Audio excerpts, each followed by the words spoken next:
దేవుని పరిశుద్ధ నామానికి మహిమ కలుగును గాక. ఆమేన్. ఈరోజు ఒక సబ్జెక్ట్, చాలా చక్కటి సబ్జెక్ట్ నేను సిద్ధపడి ఉన్నాను. యేసుని వెంబడించుట. అయ్యో, శిష్యులకు కదా మాట, శిష్యులు మాత్రమే వెంబడించారు, మనకేం అవసరం లేదని అనుకుంటున్నారా? యేసుని వెంబడిస్తే యేసయ్య ఏమిస్తాడు మనకు? నిత్య జీవం, పరలోక రాజ్యాన్ని ఇచ్చేటువంటి దేవుడే ఉంటున్నాడు. ఒక మాట మనం చదువుకుందాము.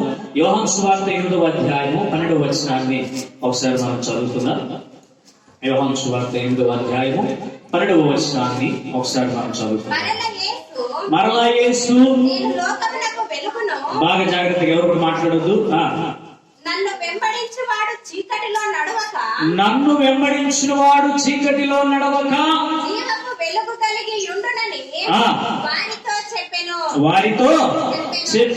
అంటే ఇక్కడ చదువు. కాబట్టి పరిసయ్యులు నీవే సాక్ష్యము చెప్పుకొనుచున్నావు. ఎవరి గురించంట? సాక్ష్యము చెప్పుకొనుచున్నావు. ఈ సాక్ష్యము సత్యము కాదని ఆయనతో అనగా యేసు, నేను ఎక్కడ నుండి వచ్చితినో ఎక్కడికి వెళ్ళుదునో నేను ఎరుగుదును గనుక నన్ను గూర్చి నేను సాక్ష్యము చెప్పుకొనినను. నా సాక్ష్యము సత్యమే. నేను ఎక్కడ నుండి వచ్చుచున్నానో ఎక్కడికి వెళ్ళుచున్నానో మీరు ఎరుగరు. చాలు. హల్లెలూయా. ఇక్కడ దేవుని యొక్క మాటలు చాలా స్పష్టమైనటువంటి మాట మనము చూస్తున్నాము. మరలా యేసు చెబుతున్నటువంటి మాట, తన శిష్యులు కాదు. అక్కడ వ్రాయబడింది కదా, మరలా యేసు అనేటువంటి మాట వ్రాయబడి ఉంది. నేను లోకమునకు వెలుగును అని చెబుతున్నాడు ఆయన. ఇక్కడ లోకమునకు వెలుగు అని చెప్పేటువంటి మాట మనం చూసినట్లయితే దాని అర్థం ఏంటి తెలుసా?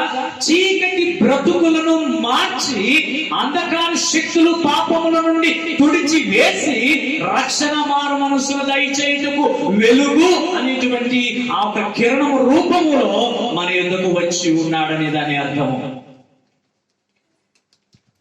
చీకటి ఎంత కాలం బ్రతుకుతామో, చీకటి అంటేనే భయం, చీకటి అంటేనే పాపం. ఈ చీకటిలో బ్రతుకుట అసాధ్యము. ఇప్పుడు మధ్యాహ్నం అవుతుంది, సాయంకాలం అయిందంటే, రాత్రి కొంత సమయము కరెంట్ పోయిందంటే మనం ఇప్పుడు వెలువెల్లాడిపోతా ఉన్నాం. ఫ్యాన్ లేక, వెలుగు లేక మనము అల్లాడిపోతా ఉన్నాం. కొంత సమయానికి మాత్రమే.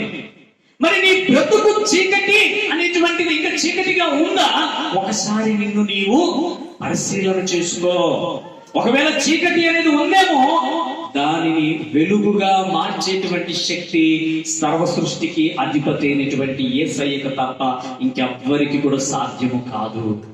ఇక్కడ ముగ్గురు వ్యక్తులను మనము చూస్తాం. ఇక్కడ చదువుకున్నటువంటి ప్రతి లేఖనము కూడా చాలా చక్కగా 12వ వచనం మాత్రమే, చీకటిలో నడవక జీవము వెలుగు కలిగి ఉండని వారితో చెబుతున్నాడు. పాపము జోలి వద్దు, పాపము జీవము వద్దు, పాపము జీవితము వద్దు. ఇక్కడ కేవలము వెలుగు జీవితము కలిగి మాత్రమే జీవించండి. ఈ చీకటిని నేను కొట్టివేయటానికే, ఈ చీకటిలో నేను మరలా వెలుగుగా ప్రకాశించడానికే వచ్చాను అని చెబుతూ ఉన్నాడు. ఈ మాటలు ఎవరికి చెబుతున్నాడు? తనను వెంబడించేటువంటి వారికి చెబుతున్నాడు. ఇప్పుడు నీవు నేను అర్థం చేసుకోవాల్సినటువంటి విషయం ఏంటి? ఈ మాటలు తను చెబుతున్నాడు కనుక మనం ఆయన్ని వెంబడిస్తున్నామా? ఆయన మాటకు మనం లోబడుతున్నామా? ఆయన మాటకు విధేయత కలిగి జీవిస్తున్నామా? ఈ మాటలో మనము చూసినట్లయితే ఇక్కడ ఒక ముగ్గురు వ్యక్తులు ఉన్నారండి. ఒక 3 మాటలు నేను చెబుతాను, ఎందుకంటే చాలా ప్రాముఖ్యమైనటువంటి మాటలు ఇక్కడ మనము చూస్తూ ఉన్నాము. లూకా సువార్త 57 నుండి 62 వరకు అక్కడ ఒక 3 ఆలోచనలు కలిగినటువంటి వ్యక్తుల్ని మనము చూద్దాం. మొదటి మాటగా ఆవేశపడేటువంటి వ్యక్తిని మనం చూద్దాం. లూకా సువార్త 9, 57, 58 ఒకసారి చదువుకుందాం. 9, వారు మార్గమున వెళ్ళుచుండగా నీవెక్కడికి వెళ్ళుచున్నావని వెళ్ళినను చెప్పెను. అందుకు యేసు ఆకాశ పక్షులకు నివాసములను కలవు కాని మనుష్య కుమారునికి తలవాల్చుకొనుటకైనను స్థలము లేదని ఆయనతో చెప్పెను. చాలా ఇక్కడ దేవుని యొక్క వాక్యము చాలా స్పష్టమైనటువంటి మాటను మనము చూస్తూ ఉన్నాము. ఇక్కడ అనాలోచన కలిగినటువంటి వ్యక్తిని మనము చూస్తూ ఉన్నాము. ఇక్కడ మనము జాగ్రత్తగా గమనించినట్లయితే వారు మార్గమున వెళ్ళుచున్నగా ఒకడు నీవెక్కడికి వెళ్ళినను నీ వెంట వచ్చదనని అతనితో చెప్పాను. అందుకు యేసు ఇట్లా అంటున్నాడు, నక్కలకు బొరియలకును ఆకాశ పక్షులకును నివాసములు కలుగు గాని మనుష్య కుమారునికి తలవాల్చుకున్నటకైనను స్థలము లేదని అతనితో చెప్పాను. అంటే మనిషి యొక్క ఆలోచన, మనిషి యొక్క విధి విధానము, మనిషి యొక్క స్థితిగతి ఏ విధముగా ఉన్నదో ఒకసారి మనం చూసినట్లయితే సిగ్గుపడాల్సినటువంటి ఈ మాట ఏంటంట, ఆకాశ పక్షులకి ఏముందంట, గూడుందంట. అబ్బా, అవి ఎంత జ్ఞానం కలిగి ఉన్నాయి కదా. కానీ దేవుడు వాక్యం సెలవిస్తుంది, వాటికంటే మీరు ఏమై ఉన్నారంట, శ్రేష్ఠులై ఉన్నారు అని చెప్తాం. కానీ ఇక్కడ వాక్యం చూసినట్లయితే ఈ మనుష్యునికి ఆ తలదాల్చుకున్నట్టుకు కొంచెం స్థలము కూడా లేదు, కానీ ఆకాశ పక్షులు వాటి ఉన్నట్టుకు నివాసము మాత్రము చాలా చక్కగా ఉన్నది. ఏర్పరుచుకున్నట్టులో తన జ్ఞానం ఎంతగా అది ప్రదర్శిస్తూ ఉందో ఒకసారి మనం ఆలోచన చేసినట్లయితే మన జ్ఞానం ఎక్కడికి వెళ్ళి ఉంది. ఒకసారి ఇంతకుముందు నేను చెప్పాను, సముద్రం ఆయన మాట వింది, ప్రకృతి ఆయన మాట వింది, సాతాను ఆయన మాట వినది, గాలి ఆయన మాట వినది, నీరు ఆయన మాట వినది, అగ్ని ఆయన మాట వినది. ఈ యొక్క సమస్తము సృష్టిలో సృష్టింపబడినటువంటి ప్రతిదీ కూడా ఆయన మాటకు లోబడుతూ ఉందంటే గాని తాను ప్రత్యేకముగా ఎంతో ఇష్టపడి సృష్టించబడినటువంటి అతి ప్రేమ పెంచుకున్నటువంటి వ్యక్తి మనుష్యుడైనటువంటి మనుషులు మాత్రము వినలేక ఉన్నారు. చూసారా, తను చేసిన దాని అంతట్లో సంతోషంగా ఉన్నాడు, కానీ మనుష్యుల విషయంలో బాధపడుతున్నాడు, దుఃఖపడుతూ ఉన్నాడు. ఎంత ఎంత స్థితి కలిగి ఉంది, ఎంత ఘోరమైనటువంటి పరిస్థితి కలిగి ఉన్నాం మనము. ఒకసారి ఆలోచన చేస్తే ఒకరోజు పనికి వెళ్ళకపోతే మన పరిస్థితి ఏంటి, ఏమంటారండి? ఇప్పుడు ఒక 2-3 రోజులు కూలికి పిలిచారు లేదా డ్యూటీకి వెళ్ళాలి, ఒక రోజు వాళ్ళకి చెప్పుకోకుండా నిలిచిపోతే పరిస్థితి ఏంటి, ఏమంటారు? దా ఏం పర్లేదు, నేను రాలేదురా, కూర్చుందురా అంటారా? ఏమంటారు? తిట్టడం పక్కన పెట్టండి, ముఖం మీద ఇంకొకసారి రాకున్నట్టు తిడతారు. అవునా? ఇప్పుడున్న పరిస్థితుల్లో అప్పుడు వెళ్ళి సంతకాలు చేసేది, ఇప్పుడు ఏమందక్క తప్పు. సమయానికి వెళ్ళాలా, ఏమైనా తమ్ము ఎక్కువ ఉంటే ఆ రోజు జీతమే కట్ట. చూసారండి, లోకంలో ప్రతిదీ కూడా మనుషులకు అనుకూలంగా, అధికారులకు అనుకూలంగా చక్కగా మారుతూ ఉన్నాయి. ఒక మనిషి సృష్టించినటువంటి వీటన్నిటినీ దేవుడు సృష్టించినటువంటి ఈ మనిషి దేవునికి ఇష్టురాలిగా మారలేని పరిస్థితిలో ఉన్నాడు. ఎప్పుడూ ధనమే, ఎప్పుడూ తినేదే, ఎప్పుడూ ఉండేదే, అది కావాలి ఇది కావాలి, మనిషి ఆశకు అంతు లేదు. కానీ ఈ రోజున దేవుడు చెబుతున్నటువంటి మాట, ఆ మనుషునికి నివాసం చేయుటకు స్థలముకు లేదు అని అంటా ఉన్నాడు. అంటే ఆకాశ పక్షులను ఎంత చక్కగా పోలుస్తూ ఉన్నాడు. మనుషుని యొక్క ఆవేశము, మనుషుని యొక్క బుద్ధిహీనత, ఇవన్నీ కూడా ఏం చేస్తుంది, మనిషిని పడద్రోస్తుంది, నాశనం చేస్తుంది, పాపపు గుంటలోనికి పడద్రోస్తుంది. మరలా లేవు, పాపపు గుంటలో పడిపోతే మరలా నీవు లేయలేవు. అందుకే ఒక స్త్రీ గురించి రాయబడింది, దీపం ఉన్నప్పుడే, పెద్దవాళ్ళు చెప్పేటువంటి మాట ఏంటంటే, దీపం ఉన్నప్పుడే ఇల్లుని చక్కబెట్టుకోవాలి. మరి ఈ లోకంలో మనము ఉన్నప్పుడే, జీవముతో ఉన్నప్పుడే మనల్ని మనం ఏం చేసుకోవాలా, చక్కబెట్టుకోవాలి. ప్రాణం పోయిన తర్వాత ఏం చేయలేదు, ప్రాణం పోయిన తర్వాత ఏం చేయలేదు. మనం ఒకటే, ఎక్కడికి వెళ్తామో తెలియదు, కానీ వెళ్ళేటప్పటికి ఎక్కడికి వెళ్తామో ఇక్కడ తెలుసుకోవాలి. హల్లెలూయా. నీకు నివాస స్థలమును సిద్ధపరచుటకు ఆయన ఎక్కడున్నాడు? ఆయన వెళ్తున్నప్పుడు ఏమని చెప్తాడు? అందరూ బాధపడతా ఉంటే ఏం చెప్తాడు ఆయన? మీ కొరకు నేను స్థలము సిద్ధపరచుటకు వెళ్తా ఉన్నాను. అంటే అప్పుడు భూమి మీద ఏ మనుషులైనా శాశ్వతం ఉంటాడా? ఎవరు ఉంటారు? అందరూ దేవుని కలిసడానికి వెళ్ళాలి. మరలా ఆయన రాజ్యము మొదలవబోతా ఉంది. ఇది ఎంతో గొప్ప శుభవార్త. కానీ ఈ మధ్య కాలంలో, ఇప్పుడున్న ఈ పరిస్థితుల్లో మనకు ఒక పరీక్ష జరుగుతుంది. ఈ పరీక్ష రాసేటప్పుడు మనం ఏం చేయాలంటే చాలా శ్రద్ధగాను, జ్ఞానము కలిగి వివేకము కలిగి మనం పరీక్ష రాసేటువంటి వారమే ఉండాలి. ఆవేశము పడి మనము రాసేటువంటిది ఏది కూడా సాధ్యపడదు. ఇక్కడ ఇంకొక మాట కూడా వ్రాయబడి ఉంది, నీ వెంటడికి వెళ్ళినను నీ వెంట వచ్చేదని ఆయనతో చెప్పాను. అందుకు యేసు నక్కలకు బొరియలు, అంటే నక్కలు నివాసం చేసేదానికి ఉంటాయి కదా చిన్న చిన్నవి. ఇప్పుడు ఒక్కొక్క జంతువుకి ఒక్కొక్క నివాస స్థలం ఉంటుంది. నక్కలు ఉండేదానికి కూడా ఒక బొరి అనేటువంటిది, ఆ స్థలం అనేటువంటి దానికి ఒక గుహ, దానికి కావలసినటువంటిది ఉంది. రెండవదిగా ఇక్కడ మనం చూసినట్లయితే ఇంకొక మాట కూడా వ్రాయబడి ఉంది, ఆకాశ పక్షులకు నివాసములు కలవు కానీ మనిషి కుమారునికి తలవాల్చుకున్నట్టుకైనను స్థలం లేదని అతనితో చెప్పాను. అయితే ఏమనుందంట, తల వాల్చుకున్నట్టు కూడా స్థలం లేదట. అంటే దాని అర్థం ఏంటి? కనీసము కొంత సమయం నేను అట్లాగా తల వాల్చుకున్నట్టుకు స్థలం. అయ్యో, ఇప్పుడున్న ఇల్లు సరిపోవు సార్, ఇంకేం కావాలా?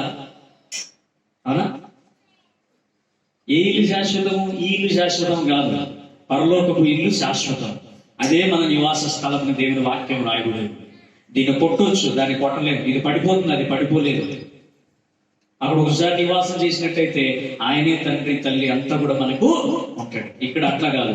మనుషులు ప్రతి విషయంలో కూడా కుచ్చి కుచ్చి కుచ్చి కుచ్చి మనుషుని ఏం చేస్తారు? ఈరోజు నిన్ను ఓదార్చువాడు ఆయన ఒక్కడు మాత్రమే. హల్లెలూయా, హల్లెలూయా. నిన్ను ఎత్తుకునేవాడు ఆయనే, నిన్ను పోషించువాడు ఆయనే, నీకు సమాధానం సంతోషం ఇచ్చేవాడు ఆయనే, ఇంకెవరు కూడా లేరు. ఈరోజు బాధలో దుఃఖంలో వేదనలో ఉన్నారేమో, కానీ దేవుడు నీతో మాట్లాడుతున్నాడు. ఆవేశంలో కాదంట, ఆలోచన కలిగి చూపుతున్నాడు. ఆయనను వెంబడించు అని అంటూ ఉన్నాడు. రెండవ మాటను మనం చూసినట్లయితే వాయిదా పరుడు. వాయిదా అంటే ఏంటి? వాయిదా అంటే ఏంటి? వాయిదా అంటే పనిని ఇప్పుడు కాకుంటే పోస్ట్ పోన్ చేయడం, వాయిదా వేయటము. ఇప్పుడు కాకుంటే ఇంకొకటి, ఇప్పుడు కాకుంటే రేపు, రేపు కాకుంటే ఎల్లుండి, ఎల్లుండి కాకుంటే మరణం. అక్కడ ఇంకొక మాట కూడా చాలా చక్కటి మాట వ్రాయబడింది. 59వ వచనాన్ని ఒకసారి మనం చదువుకుందాం. ఆయన నా వెంట రమ్మని చెప్పిను, మొదట నా తండ్రిని పాతిపెట్టి వచ్చుటకు సెలవిమ్మని మనవి చేసాను. ఇప్పుడు మన పరిస్థితి కూడా ఇట్లనే ఉంది. ఇప్పుడు మన పరిస్థితి కూడా ఇట్లనే ఉంది. ఒకరోజు దేవుడు వచ్చి నిన్ను అడిగి పద వెళ్దామంటే ఏం చెప్తాం? కొంతమంది ఇట్లా చెప్తారు, ఏమని? అయ్యా ఏదో పని ఉంది, డబ్బు గుడి పెట్టాను, బ్యాంకులో ఉంది, ఇల్లు కడుతున్నాను, నేను పని చేస్తున్నాను, ఇది ముగించుకుని పిల్లలు పెళ్లిళ్ళు చేయాలి, ఇది ముగించుకుని ఇంకా నాకు పని ఉంది, అదంతా చూసుకుని మళ్ళీ నేను వెనకాల వస్తాను. దేవుడు పిలిచిన వెంటనే ఏంటంట? దేవుడు పిలిచిన వెంటనే నువ్వు అంగీకరించినప్పుడు మన బ్రతుకులు ఏమవుతాయి? దీవింపబడతాయి, ధన్యకరమవుతాయి, ఆశీర్వదింపబడతాయి. ఇక నీకు ఏ సమస్య వచ్చినా ఆయన సమస్య లేదు, ఏ కష్టం వచ్చినా ఆయనదే, ఇక నీకు ఏది కూడా ఉండదు. కానీ ఇక్కడ ఈ మనిషి ఏం చేస్తున్నాడంట? తన తండ్రిని పాతి పెట్టి మరలా నేను వస్తానంటున్నాడు. కానీ దేవుడు ఇప్పుడు రమ్మంటున్నాడు. అంటే నిన్ను పిలిచిన వాడు నీ పని తెలీదా ఆయనకు? తెలుసా తెలీదా? ఇప్పుడు ఆమె చెప్పారు, తన తల్లికి తాను, తనకు తన తల్లి, ఒక అంత అనుబంధం. మరి ఎవరు కూడా ఆ సమయంలో పలకరించే వాళ్ళు లేరు, ఆ సమయంలో కనీసం ఓదార్చువారు లేరు. కరోనా పరిస్థితుల్లో కనీసం రక్త సంబంధికులు కూడా దగ్గరికి రాలేనటువంటి పరిస్థితి, ఒకరినొకరు చూడలేని పరిస్థితి. కొంతమంది అట్లనే ఒకరొకరు చూడలేని ఆ మనోవేదన, ఆ బాధ, దుఃఖం వల్లే కొంతమంది చనిపోయారు. ఆ బాధతోనే చనిపోయారు. ఎక్కడికక్కడే కట్టడి చేసేసారు. కొంచెం ఏదైనా దగ్గు జలుబు వచ్చినట్టు ఇంటి చుట్టూ మొత్తం అంతా కూడా పాతేసేవారు. చాలా ఘోరంగా ఉండేది పరిస్థితి. మరి దీనికి భయపడినటువంటి మనము మరి దేవుని రాజ్యం వస్తుందని దానికి ఎందుకు భయపడట్లేదు? పాపము అది నేను చంపేస్తున్నాను ఎందుకు భయపడట్లేదు? చిన్న రోగానికి భయపడుతున్నాము, బీపీకి భయపడి ఉప్పు కారం మానేస్తున్నాం, షుగర్కి భయపడి ఏంటంట తీపి మానేస్తున్నాం, అన్నం మానేస్తున్నాం. కానీ పాపము, దేవుని మందిరము ఇవి తెలిసినటువంటి మాత్రం మనం మానవునిక మన స్థితిగతులు ఎట్లా ఉంటాయి తెలుసా? చాలా ఘోరంగా ఉంటాయి. ఒక రోజు దాన్ని చూడటానికి కూడా కళ్ళు చాలవు. కళ్ళు నుండి ఏమొస్తాయి? నీళ్ళు వస్తాయి. అందుకే చూడడానికి చాలు. వాయిదా వేయవద్దు ఏ విషయంలో కూడా. నేను కూడా ఎక్కువ పనులు వాయిదా వేస్తా ఉంటాను. ఏదైనా చేయాలంటే ఇప్పుడు కాబట్టి మళ్ళీ చేద్దాంలే. కానీ దేవుడు ఈ రోజు నాకు కూడా ఈ వాక్యంతో తెలియపరుస్తూ ఉన్నాడు. ఆయన నిన్ను అంత సంరక్షిస్తూ ఉన్నప్పుడు మనం ఏం చేయాలి? దేవుని మాటకు లోబడాలి, దేవుని వెంబడించాలి. వెంబడించలేనటువంటి పరిస్థితుల్లో మనం ఉన్నప్పుడు మన జీవితాలు వ్యర్థమే. ఇక్కడ ఇంకొక మాట కూడా చాలా చక్కటి మాట రాయబడి ఉంది. ఏప్రిల్ రాసిన పత్రిక 12వ అధ్యాయం 1-2 వచనాలు ఒకసారి మనం చదువుకుందాం. అక్కడ కూడా ఒక మాట, చాలా మంచి మాట రాయబడి ఉంది. ఏప్రిల్ రాసిన పత్రిక 12వ అధ్యాయము 1-2 వచనాలు. ఇంత గొప్ప సాక్షి సమూహము మేఘము వలె మనలను ఆవరించి ఉన్నందున మనము కూడా ప్రతి భారమును సులువుగా చిక్కులబెట్టు పాపమును విడిచిపెట్టి విశ్వాసమునకు కర్తయు దానిని కొనసాగించువాడునైన యేసు వైపు చూచుచు మన ఎదుట ఉంచబడిన పందెములో ఓపికతో పరిగెత్తుదాము. ఆయన తన ఎదుట ఉంచబడిన ఆనందము కొరకై అవమానమును నిర్లక్ష్య పెట్టి సిలువను సహించి దేవుని సింహాసనము యొక్క కుడి పార్శ్వమున ఆసీనుడై ఉన్నాడు. ఆమేన్. హల్లెలూయా, హల్లెలూయా. అపోస్తలుడైనటువంటి పౌలు ఎబ్రీయులకు రాస్తున్నటువంటి ఒక ప్రత్యేకమైనటువంటి పత్రిక. ఇక్కడ తన సాక్ష్యము, ఈ మాటను మనం చూసినట్లయితే, గుడ్ ఫ్రైడే మనం చేసుకున్నాం. గుడ్ ఫ్రైడే సంతోషంగా చేసుకున్నామా? ఈస్టర్ సంతోషంగా చేసుకున్నామా? యాక్చువల్గా నాకు తెలిసి ఈస్టర్ కంటే గుడ్ ఫ్రైడేనే సంతోషంగా చేసుకోవాలి. అయ్యా ఏది సార్ అట్లా చెప్తారు? యేసుప్రభు చచ్చిపోయాడు, అప్పుడు మనం సంతోషంగా చేసుకోవాలి. ఎందుకోసం, ఎవరి కోసం చచ్చిపోయాడు యేసుప్రభు? ఎవరి కోసం? దేనికోసం? మన పాపం. అంటే ఆయన చచ్చిపోయినాడని నువ్వు బాధతో ఉంటే నీ పాపం ఇంకా నీలో ఉందని అర్థం. నువ్వు ఎప్పుడు నా దేవుడు నా కొరకు మరణించాడు, నా పాపం కొరకు మరణించాడని చెబుతావో, ఆ సాక్ష్యం నువ్వు చెబుతావో, అప్పుడే నీ నుండి పాపం ఏమైనట్టు? పాపం నీ నుండి తొలగిపోయింది. దానికి నీకు ఏ సంబంధము కూడా లేదు. ఇక్కడ ఎబ్రీయులకు రాసినటువంటి పత్రికలో మొదటి మాట చాలా మంచిగా ఉంది. ఇంత గొప్ప సాక్ష్య సమూహము. ఈ మాట మనకు కావాలి, మన కుటుంబానికి కావాలి, మనము పనిచేసే స్థలములో కావాలి, మన ముందు స్థలములు కావాలా, మనం వెళ్ళు ప్రతి స్థలము కూడా ఇదేం కావాలా? ఇంత గొప్ప సాక్ష్య సమూహము, ఇంత గొప్ప సాక్ష్యము. పరలోకం చేరే లోపల ఈ సాక్ష్యాన్ని మనం ఏం చేయాలంట? పోగొట్టుకోకూడదంట. పరమపురికి చేరేంత వరకు ఈ సాక్ష్యముని ఇదే విధముగా కాపాడుకోవాలి. ఎప్పుడు నువ్వు పరమపురికి చేరేంత వరకు నీ సాక్ష్యాన్ని పోగొట్టుకోకుండా కాపాడుకుంటావో, ఇక ఆయన చూసుకుంటాడు అక్కడ. మనం అనుకుంటున్న చచ్చిపోతే ఇంతే, జీవితం అయిపోయింది అని అనుకుంటున్నామో, జాగ్రత్త జాగ్రత్త, మరలా దేవుడు మనల్ని లేపబోతున్నాడు. హల్లెలూయా. ఎంతమందికి సంతోషం? నాకు తెలిసి మీ మొక్కల సంతోషం కనబడట్లేదు. మరలా లేచేది మీకు మీరు లేకపోకుండా కూడా తన్ని లేపుతాడు దేవుడు మళ్ళా. హల్లెలూయా. తన్ని లేపుతాడు. ఆయన వచ్చినప్పుడు భూమి మీదకి ఎట్లా ఏమవుతుందంటే సమాధులు ఏమైతాయంట? బద్దలైతాయంట. మళ్ళీ ఒక 3 సంవత్సరాల పరీక్ష ఉంటుంది. మళ్ళా ఇది ఫైనల్ ఎగ్జామ్. ఏంటి? Public exam. ఈ ఎగ్జామ్ లో పాస్ అయినామంటే, పాస్ అయిన వాళ్ళంతా ఒక పక్క, ఫెయిల్ అయిన వాళ్ళంతా ఒక పక్క. పాస్ అయిన వాళ్ళు మళ్ళా దేవునితో 1000 సంవత్సరాల పరిపాలన ఉంది. ఆకలి దప్పులు ఉండవు, డబ్బు ఉండదు, ఇది ఈ అని ఉండదు, అది కొట్టడం ఉండదు, తిట్టడం ఉండదు, ఓన్లీ సంతోషం మాత్రమే ఉంటుంది. నీవు భూలోకములో ఎంత శ్రమ అనుభవించావో దానికి 1000 రెట్లు దేవుడు నీకు అక్కడ సంతోషం అనుగ్రహిస్తాడు. హల్లెలూయా. భూలోకంలో నేను ఏదైతే చేశాను, ఎట్లా నడిచానో, ఇది కూడా అదే అని నువ్వు అక్కడ 3 సంవత్సరాల ఎగ్జామ్ కూడా ఎంతలే వస్తే రాలే, పాస్ మార్కులు 10 వస్తే చాలని రాసావు అనుకో, పాస్ అవుతావు అంతవరకే. కానీ నీవు మరలా ఎక్కడికి వెళ్తావు? అగాధంలోకి. కాబట్టి మనం ఏం చేయాలంటే, దేవుని రాకడ కొరకు మనం అక్కడ సిద్ధంగా ఉండాలి, ఇక్కడ సిద్ధంగా ఉండాలి. ఓ ప్రియ సహోదరి సహోదరుడు, ఓ ప్రియ నా బిడ్డ, నువ్వు సిద్ధమా అంటే, నేను సిద్ధం తండ్రి అన్నాను. లేదు నేను అనకలింగా కొద్దిగా పని ఉందా చూసుకొని వస్తాను అన్నావు అనుకో, ఆడే నీ పని అయిపోయింది. ఆ మాటతోనే అయిపోయింది. దానికి ఎక్కడ కూడా ఏమీ ఉండదు, అక్కడితో ముగింపబడింది అంతే. నీ జీవితం అనే చాప్టర్ అక్కడితో క్లోజ్ అయిపోతుంది. అందుకే ఇక్కడ ఇంకొకసారి మనము ఆ మాటలు 2వ వచనంలో ఒక మాట మనం గుర్తు చేసుకుందాం. మనము కూడా ప్రతి భారమును సులువుగా చిక్కలబెట్టు పాపమును విడిచిపెట్టి విశ్వాసమునకు కర్తయు. ఇక్కడ ఒకటి ప్రాముఖ్యమైనటువంటి మాట దేవుడు సెలవిస్తూ ఉన్నాడు. మనము చూస్తూ ఉన్నాము, యేసు ప్రభు వారు శిలువ మోస్తూ ఉన్నప్పుడు చాలా కష్టము, బాధ, మోయలేని భారముగా మోస్తున్నాడు. అయితే ఇక్కడ ఒక మాట వ్రాయబడి ఉంది చూడండి, మనము కూడా ప్రతి బాధమును కూడా ఎట్లా ఎంచుకోవాలంట? సులువుగా, చిక్కు లేకుండా. ప్రతిదానికి మనం ఏం చేస్తామంటే ప్రతి చిన్న దానికి కూడా పడిపోతాం, కురిగిపోతాం, బలహీన పడిపోతాం, అనారోగ్యం బారిన పడిపోతాం. ఇది కాదంటే ప్రతిదీ కూడా అంటే మన మదిలో ప్రార్థన ఉందంటే, మనలో ప్రార్థన ఉందంటే ప్రతిదీ ఏమవుతుందంట? సులువు అవుతుందంట, చిక్కులు లేకుండా అవుతుందంట. ఈ కష్టం వచ్చినా, రోగం వచ్చినా, బాధ వచ్చినా, దుఃఖం వచ్చినా ఇదేదో నాకే వచ్చిందని అనుకున్నట్టయితే, దేవుని వాక్యం చెప్తుంది కదా, ఇదేదో నాకే వచ్చిందంటే మాత్రం పొరపాటు. భూమి మీద ఉన్నప్పుడు నానా విధమైనటువంటి శ్రమలు, బాధలు అన్నీ కూడా ఏం చేయాలంట? ఏం చేయాలి? గట్టిగా చెప్పండి, నోరున్న వాళ్ళు ఏం చేయాలంట? చెప్పండి గట్టిగా, ఏం చేయాలంట? గట్టిగా చెప్పండి, ఏం చేయాలా? అనుభవించే వాళ్ళు మాత్రం చెప్పండి, ఏం చేయాలంట?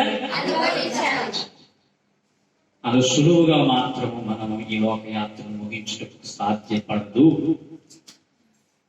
ఇక్కడ అదే దేవుని వాక్యం రాయబడి ఉంది. అక్కడ ఇంకొక మాట కూడా రాయబడి ఉంది, దానిని కొనసాగించువాడునైనా, విశ్వాసమునకు కర్తయు దానిని కొనసాగించువాడునైనా యేసు వైపు చూచుచు. మనము యేసు ప్రభు వైపు చూసినట్లయితే అది కష్టము, రోగము, దుఃఖము ఏదైనా సరే ఏమవుతుందంటే సులువుగా అవుతుంది. ఎప్పుడు దేవుడు నీలో లేడో ప్రతిదీ కష్టమే, ప్రతిదీ దుఃఖమే, ప్రతిదీ రోగమే, ప్రతిదీ వ్యసనమే, ప్రతిదీ కూడా సరిచేసుకోలేని స్థితికి దిగజారిపోతుంది. ఎప్పుడైనా మనము దేవునిని విడిచి బయటికి వెళ్ళినట్టయితే ఆ బ్రతుకులన్నీ కూడా ఏమైతే తెలుసా? తండ్రిని విడిచిపెట్టిపోయిన కుమారుని యొక్క స్థితి గతి ఏమైంది తెలుసా? చివరికి పందులు తినేటువంటి స్థితికి దిగజారు. తండ్రిని విడిచిపోయిన వాడు తండ్రి నష్టపోయాడా? ఎవరు నష్టపోయాడు? కుమారుడే నష్టపోయాడు. ఇప్పుడు విడిచిపెట్టినట్టయితే ఎవరు నష్టపోతారు? ఎవరు? చెప్పండి, ఎవరు? మనం ఏం చేయాలి ఇప్పుడు? అందుకే నీకున్న దాన్ని ఏం చేయాలంట? మామూలుగా కాదంట, ఎట్లా? గట్టిగా పట్టుకోవాలి. ఇది ఎప్పుడు నువ్వు గట్టిగా పట్టుకుంటావో సైతాను కూడా నేను చేయండి, దాని మీద నిన్ను విడుదల చేయలేదు. ఎందుకంటే దేవుడు ఇచ్చిన దాన్ని నువ్వు గట్టిగా పట్టుకున్నావు కనుక. ఎక్కడికి ఒక మాట రాయబడింది 3వ లైన్లో, యేసు వైపు చూచుచు మన ఎదుట ఉంచబడిన పందెములు ఓపికగా పరిగెత్తాలి. ఇది చాలా తక్కువ, అవునా? ఇది చాలా తక్కువ. ఏంటి? యేసు ప్రభు వారు పెట్టిన పందెములు పరిగెత్తుట, ఓపికతో పరిగెత్తుట చాలా కష్టం. కానీ ఈ ఓపికతో పరిగెత్తేటువంటి పందెములు నీవు పాస్ అయితేనే నిత్య జీవము అనేది పొందుకుంటావు. ఈనాటి కాలంలో పెద్ద చిన్న ఎవరికి కూడా ఓపిక లేదు. కానీ ఇక్కడ దేవుడు ఏం చెప్తున్నాడు?